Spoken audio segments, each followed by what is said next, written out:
अरविंद केजरीवाल का ऐलान 2022 में गुजरात विधानसभा चुनाव में सभी सीटों पर लड़ेगी आप। बंगाल में ममता सरकार ने सूबे में 1 जुलाई तक बढ़ाई कोरोना संबंधी पाबंदियां। जमीन विवाद पर यशवंत सिन्हा बोले राम को भी नहीं छोड़ा मोदी है तो मुमकिन है। तो मनीष सिसोदिया बोले राम मंदिर के लिए चंदा देने वालों के साथ विश्वासघात हुआ। यूपी में जमीन विवाद पर केशव प्रसाद मौर्य बोले जिनके हाथ राम भक्तों के खून से रंगे वो हमें सलाह न दे। दिल्ली एम्स में 6 से 12 साल के बच्चों पर होगा कोवैक्सीन का ट्रायल, आज से बच्चों का सिलेक्शन। महाराष्ट्र में सियासी तूफान के बीच नाना पटोले बोले अकेले चुनाव लड़ेगी कांग्रेस, सीएम पद का चेहरा बनने के लिए तैयार। कोलकाता हाईकोर्ट से शुभेंदु और सौमेंदु अधिकारी को नहीं मिली राहत, चलती रहेगी जांच। चोरी केस में 22 जून को अगली सुनवाई। उत्तराखंड में 22 जून तक बढ़ा कोरोना कर्फ्यू, आज से 4 धाम यात्रा को भी 3 जिलों चमोली, रुद्रप्रयाग और उत्तरकाशी के लोगों के लिए खोला गया। रामविलास पासवान के छोटे भाई पशुपति पारस बोले मैंने पार्टी तोड़ी नहीं बचाई है। और यूपी में इस बार मेरिट के बोर्ड परीक्षाओं के नतीजे होंगे जारी, गाइडलाइन बनाने के दिए गए निर्देश।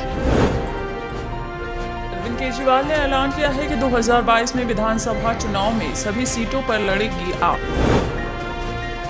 चिराग पासवान ने एलजेपी में टूट के बीच अपने चाचा और सांसद पशुपति कुमार पारस के सामने पार्टी का राष्ट्रीय अध्यक्ष पद छोड़ने का प्रस्ताव रखा। सूत्रों की माने तो चिराग ने अपनी मां रीना पासवान को पार्टी का राष्ट्रीय अध्यक्ष बनाने की मांग रखी है। कोरोना महामारी की तीसरी लहर की आशंका के बीच केंद्र सरकार ने अभी से तैयारी शुरू कर दी है। केंद्र सरकार अगले 2 से 3 महीनों में देश भर में 50 इनोवेटिव मॉड्यूलर अस्पताल स्थापित करने की योजना बना रही है। बंगाल के सीएम ममता बनर्जी ने सूबे में 1 जुलाई तक कोरोना पाबंदियों को बढ़ा दिया है। दिल्ली एम्स में 6 से 12 साल के बच्चों पर कोवैक्सीन का ट्रायल होगा, वहीं आज से बच्चों का सिलेक्शन भी होगा। मनीष सिसोदिया ने राम मंदिर के लिए चंदा देने वालों के साथ विश्वासघात हुआ है, ऐसा कहा। वहीं रिपोर्ट की माने तो इन मॉड्यूलर अस्पतालों को मौजूदा अस्पतालों के बगल में बुनियादी ढांचे के विस्तार के रूप में तैयार किया जाएगा, जिनमें 3 करोड़ रुपए की अनुमानित लागत आएगी। वहीं 6 से 7 सप्ताह में पूरी तरह से चालू भी हो जाएंगी। देश में कोरोना की दूसरी लहर के दौरान मौतों का आंकड़ा भी लगातार बढ़ता जा रहा है। कोरोना मरीजों की संख्या घटी है, लेकिन मौतों का आंकड़ा अब भी डरा रहा है। पिछले 24 घंटे में 3,921 लोगों की जान। हरियाणा के अंबाला में सोमवार से ही 50% क्षमता के साथ जिम खुल गए हैं, साथ ही कोरोना के सभी नियमों का पालन करने के लिए भी कहा गया है। रामदास अठावले ने 2024 में लोकसभा चुनाव में राष्ट्रीय जनतांत्रिक गठबंधन की जीत की घोषणा की और ये कहा कि नरेंद्र मोदी के नेतृत्व में ही एनडीए को 2024 के साथ आम चुनाव में जीत मिलेगी। मोदी तीसरी बार प्रधानमंत्री बनेंगे। कर्नाटक में कोरोना संक्रमण के मामलों में वृद्धि देखने को मिल रही है। वहीं संक्रमण के प्रसार पर रोक लगाने के लिए 21 जून तक के लिए 18 ग्राम पंचायतों में पूर्ण लॉकडाउन लगाने का ऐलान किया गया है। सीबीएसई की 12वीं कक्षा का रिजल्ट तैयार करने के लिए नंबर देने का पैमाना 16 और 17 जून तक तय कर लिया जाएगा। सूत्रों के अनुसार सीबीएसई की कमेटी इस नंबर देने के पैमाने को तय करने के लिए काम कर रही है और इसे अंतिम रूप देने में जुटी। कोरोना वायरस को लेकर रोजाना नए खुलासे हो रहे हैं। वहीं एक रिसर्च से पता चला है कि कोरोना ने डेल्टा वेरिएंट में अपना नया रूप अख्तियार कर लिया है। कोरोना के इस वर्जन पर एंटीबॉडी कॉकटेल दवा भी बेअसर साबित हो रही है। कोरोना संक्रमण के मामलों में कमी के बावजूद उत्तराखंड सरकार ने प्रदेश में लागू लॉकडाउन कर्फ्यू की अवधि 1 हफ्ते यानी 22 जून तक के लिए बढ़ा दिया है। साथ ही 15 जून से 4 धाम यात्रा को भी 3 जिलों चमोली, रुद्रप्रयाग और उत्तरकाशी के लोगों के लिए खोल दिया गया है, लेकिन इसके लिए RT-PCR की नेगेटिव रिपोर्ट अनिवार्य की गई है।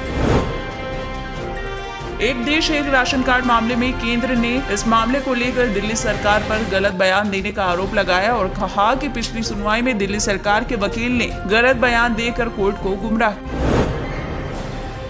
मध्य प्रदेश में अब शादी समारोह में 40 व्यक्ति सम्मिलित हो सकेंगे। शादी समारोह में शामिल हो रहे सभी व्यक्तियों की कोरोना जांच अनिवार्य होगी। कोटा से बीजेपी एमएलए मदन दिलावर ने फिर से विवादित बयान दिया और धारा 370 पर कांग्रेस को कड़ी चेतावनी देते हुए ये कहा कि धारा 370 में फेरबदल करने वालों की ऐसी कोशिश करने से पहले ही हाथ काट दिए जाएंगे। कोरोना संकट के बीच कांग्रेस देश भर में एक सर्वे शुरू करने जा रही है, जिसके तहत करोड़ों परिवारों के घर जाकर इन परिवारों में हुए कोरोना संक्रमण और मौतों का आंकड़ा जुटाया जाएगा। अब पी चिदम्बरम ने केंद्र की नरेंद्र मोदी सरकार पर निशाना साधा और कहा कि दुखद है कि मोदी अकेले ऐसे मेहमान थे जो G7 में फिजिकली मौजूद नहीं थे।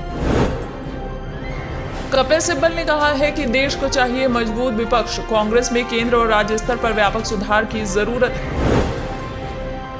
विपक्ष द्वारा लगातार केंद्र सरकार पर आंकड़ों को छिपाए जाने का आरोप लगाया जा रहा है। वहीं अब एक विदेशी मैगजीन द इकोनॉमिस्ट ने भी अपने लेख में ये दावा कर दिया है कि भारत में कोरोना से मौत का आंकड़ा 5 से 7 गुना ज्यादा हो सकता है। हैरान कर देने वाले ऐसे अनुमान और ऐसे रिपोर्ट को सरकार पहले ही लेकिन खारिज कर चुकी है।